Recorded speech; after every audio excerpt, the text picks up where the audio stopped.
Kok nggak di briefing dulu nih? Jangan dong, biar surprise lah. Halo. Kan namanya Oh my god. Iya kan? Namanya Aku sengaja tadi nggak mau join. Udah cipar perdebatan. Enggak. Channel lagi di mana nih? Lagi di kantor. Iya. Yeah. Sekalian Jadi, nanti biar macetnya benar-benar nggak ada. Bener. Sampai semuanya pada tidur baru balik ya. Enggak dong. Nah, kalian udah pada lihat tema yang aku kasih di atas? Sudah. Sudah, iya. Jadi temanya red cut or red hike. Seperti yang kita tahu, ya teman-teman semua, selamat malam semua. Hari ini kita bakalan ngebahas, kita bakal live di sebelah sini ada Arvin, sebelah sini ada Shana. Jadi live kali ini kita bakalan bikin sedikit berbeda karena agak bosen ya kayaknya kalau misalkan cuma kita ngebahas satu arah aja, betul nggak? Nah ini teman-teman. Nah gini, jadi seperti the Fed ya, Federal Reserve meeting ya. Jadi di setiap meeting ada beberapa kandidat, ada beberapa member-member dari Fed juga yang mereka melakukan voting. Oke, jadi ada yang melakukan voting buat red cut, ada juga yang melakukan voting buat red pause atau bahkan sampai red hike. Jadi dan kalau teman-teman lihat probability-nya untuk red hike kayaknya udah sedikit kecil ya, cukup kecil ya. Jadi, nah, saya bakal bagi-bagi, aku bakal bagi-bagi ke ke kalian berdua. Kalian anggaplah kalian adalah Fed member, oke? Jadi berarti kok ini jadi Powell dong? Saya jadi jurinya. Aku jadi jurinya. Aku pikir kok William jadi Mr. Powell. Iya, anggap sini kita lagi FOMC meeting ya. Jadi, nah kalau kalian boleh pilih, kalian berdua boleh pilih. Kalian, Shana mau berat ke red cut atau ke red pause. Kita nggak ngomongin red hike ya, gitu. Karena Shana ladies di sini, jadi kita kasih kesempatan Shana buat memilih. Apakah dia memilih untuk voting red cut? Arvin, I'm so sorry ya. Arvin, so sorry for being selfish. Silakan. Tapi aku pilih red pause sih kok. Red pause ya, red pause. Oke. Iya. Berarti, sorry Arvin ya, kamu harus mendapatkan red hike. Red cut, sorry. Potong suku bunga gitu. Kamu harus potong suku bunga. Tapi kalau beneran besok red cut, wah Arvin mendahului Powell. Oke, teman-teman semua. Jadi kita bakal kasih challenge ke Arvin dan Shana. Kalau teman-teman ada pertanyaan tentang tentang kalian ragu tentang apakah bakalan di red cut, nah kasih ke Arvin ya. Jadi misalnya saya ragu, apakah nanti bakalan red cut ya? Saya rasa kayaknya ekonomi nggak mungkin langsung di red cut, langsung potong suku bunga. Nah itu akan dijawab oleh Arvin. Dan kebalikannya, kalau ada challenge dari yang lainnya, dari yang kebalikannya akan diberikan ke Shana gitu. Oke? Itu jelas. Jadi teman-teman semua boleh taruh di kolom komen, boleh taruh juga di kolom question. Kalau kalian ada pertanyaan seputar pemotongan suku bunga atau red pause, nah kalian boleh drop di kolom question gitu.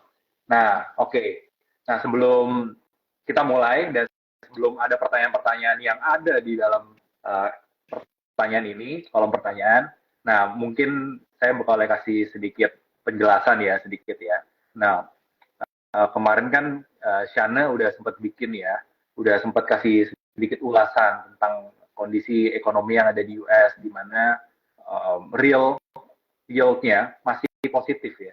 Jadi antara suku bunga dengan inflasi, betul ya, inflasinya masih lebih tinggi gitu. Core inflation-nya masih lebih tinggi. Yang artinya kemungkinan besar berarti antara red cut atau red pause gitu. Nah, dengan kondisi seperti sekarang ini, apakah Shana sebetulnya masih yakin dengan red pause dan bukan red cut? Kamu Oke. ada argumen apa? Anyway, thank you teman-teman yang udah join malam semuanya. Jadi kalau menjawab tadi pertanyaannya ke William, actually kemarin data inflasi di US itu sebenarnya cukup melegakan gitu ya. Karena kalau kita lihat inflasi umum itu kan turun lumayan signifikan ya ke 4,1%-an, dan inflasi inti pun turunnya jadi 5,3 gitu. Nah, kalau kita lihat secara historical,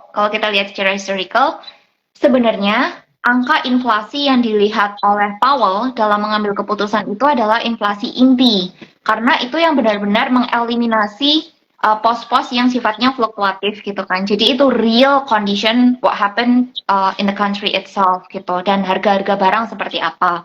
Jadi kalau kita lihat inflasi inti 5,3, sedangkan upper bound atau batas atas dari suku bunga AS sekarang ini kan ada di 5,25. Jadi boleh dibilang ya tipis, petty banget lah, beda tipis banget dan hampir sama. Jadi menurut aku setidaknya ini tuh jadi satu dasar atau satu alasan yang cukup kuat buat the Fed atau Powell itu mulai mempertimbangkan yang namanya pause gitu, dihentikan dulu instead of cutting gitu. Walaupun kedepannya kita dari aku secara pribadi melihat pos-pos pembentuk inflasi masih ada kemungkinan turun, dan itu yang akan membuat real yield di US pada akhirnya bisa menjadi positif gitu. Jadi itu kenapa for me dengan adanya data inflasi kemarin di US semuanya itu slowing down, semuanya cooling down. So the best we can get is actually the pause rate gitu sih kok. Oke. Karena aku di sini juri, jadi aku langsung kasih ke Arvin aja. Kenapa cuma red pause ya? Mungkin Arvin ada argumen kenapa harus red cut? Oke.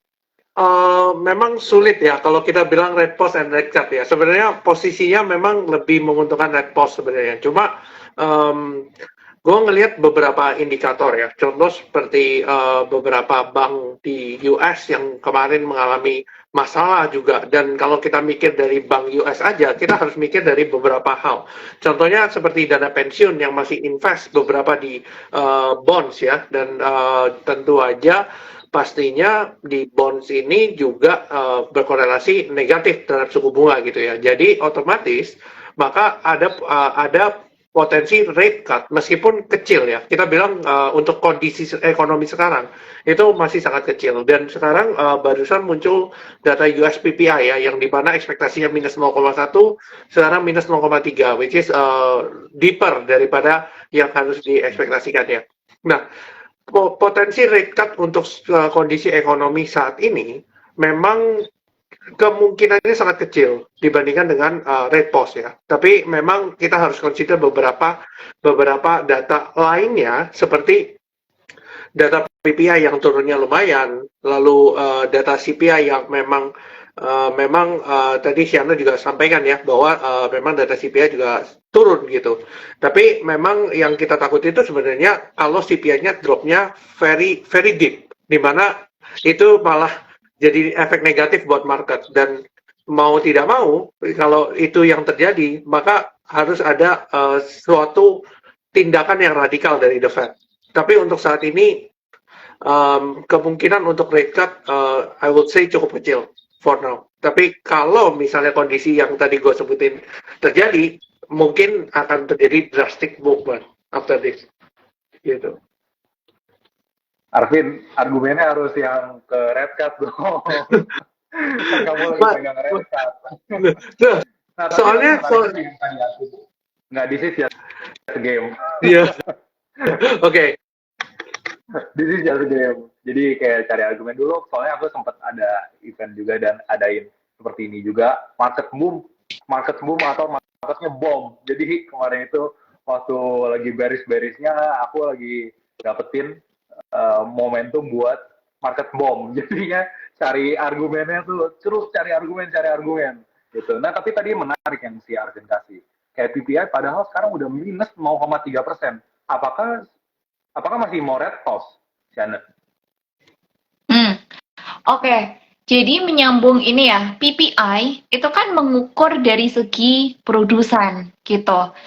Dan produsen itu mostly ya dia akan menentukan mau agresif atau mau mengerem outputnya berdasarkan permintaan. Permintaan mengukurnya dari segi konsumen, which is itu terefleksi as simple as dari CPI gitu. Walaupun ada indikator lain, misalnya kayak penjualan retail or anything. Tapi the most obvious yang mudah dicerna sama orang adalah actually ya CPI itself gitu.